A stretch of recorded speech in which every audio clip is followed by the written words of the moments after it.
ভালো কোনো কাজের জন্য যে কাজটা করা হয় সেটাকে অবশ্যই ভালো কাজ বলা চলে। এই তো সেই দিন আমার বাবাকে স্বপ্ন দেখলাম যে সে বলছে তাকে কিছু দিতে। তো ওর বাবা বলল যে সে তো কখনোই মুখ ফুটে জীবিত অবস্থায় কখনোই কারো কাছ থেকে কিছু চেয়ে নেয়নি।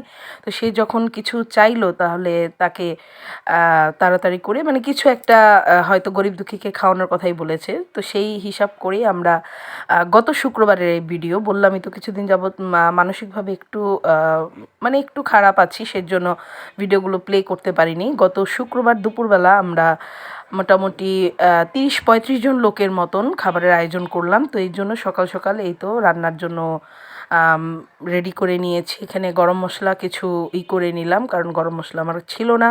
ওটাকে ভেজে তারপর ব্লেন্ড করে নেব। আর এখানে দেখেন পেঁয়াজের যে মশলা মানে বিরিয়ানির যে মশলাটা বা তেহারির যে মশলাটা সেটা করে নিলাম। করে নিয়ে আমরা এখানে প্রায় ৫.৫ কেজির মতন মাংস ছিল। সেই মাংসটার হচ্ছে একটা করব, মানে এটাকে কষিয়ে নেব। মাংসটাকে কষিয়ে তারপর হচ্ছে এখানে ৩.৫ কেজি চালের হচ্ছে বিরিয়ানি করব।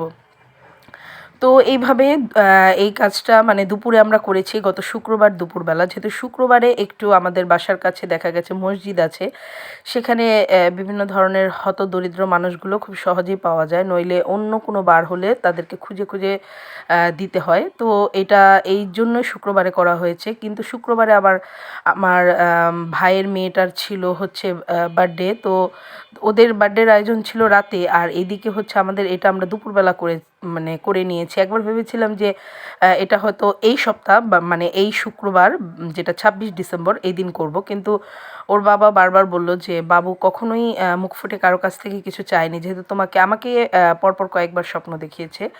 তো যাই হোক, জানি না এটা কতটুকু কি, কারো জানা থাকলে অবশ্যই কমেন্টে বলবেন। কারণ আমার বাবা যেহেতু বাবা মায়ের বিষয় সেজন্য আমি কোনো মন্তব্য করতে চাচ্ছি না, এবং আমার যেটা মনে হয়েছে বা আমার হাজব্যান্ড বলতে গেলে সেই এখন আমার গার্জিয়ান, সে যেটা আমাকে বলেছে যেভাবে ডিরেকশন দিয়েছে আমি সেটাই করাটাকে প্রেফার করলাম বা ভালো বলে মনে করলাম। হ্যাঁ, এটা করলে মন্দিরে করা যায়, কিন্তু আমাদের মন্দিরে কিছু নিয়ম আছে, যেহেতু মন্দিরে হচ্ছে মৃত ব্যক্তিদের নামে কোনো কিছু আয়োজন করা যায় না। তো সেই ক্ষেত্রে যদি আপনারা রাধা গোবিন্দর নামে যদি কোনো প্রসাদ চড়ান তার জন্য ব্যাপক এবং বিশালভাবে সেটা করতে লাগে এবং ওর কিছু নিয়ম আছে।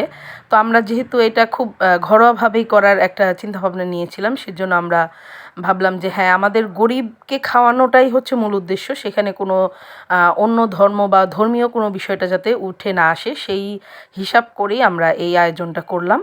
তো যাই হোক, সেই দিন এটা রান্না করে তারপর হচ্ছে আমরা দুপুরের মধ্যে প্যাকেট করে, যেহেতু 12:15টায় আজান দিয়ে দেয়, তো আমাদের রান্না মোটামুটি অলমোস্ট ডান হয়ে গেছিলো আমার দুপুর 12:15টার আগেই। তো তারপর আমরা এই প্যাকিংগুলো করে 1:30টার মধ্যে খাবারগুলো দিয়ে দেওয়া হয়েছে, কম্বাইন করা হয়েছে, কারণ নামাজটা শেষ হওয়ার পরপরই যাতে খাবারগুলো নিতে পারে।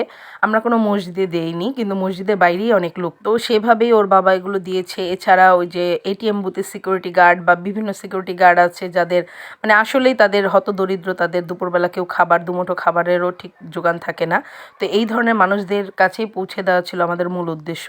তো এই ভিডিওটা যদি আপনাদের ভালো লাগে বা কোনো এক পর্যায়ে যদি মনে হয় যে হ্যাঁ ভালো হয়েছে, তাহলে অবশ্যই ভিডিওটিতে লাইক দিয়ে অবশ্যই পাশে থাকবেন। আর এই তো আমার এই সামান্য চেষ্টা এবং প্রচেষ্টা যেটা আমার বাবার উদ্দেশ্যে করেছি, অবশ্যই তার জন্য আশীর্বাদ ও দোয়া করবেন যাতে সে যেখানেই থাকে ভালো থাকে এবং আমাদের জন্য সে যাতে ভালো প্রে করে। তো এই তো আজকের ভিডিওটি এই পর্যন্তই। ভালো থাকবেন সবাই, টাটা, বাই বাই, সবাই সুস্থ থাকবেন।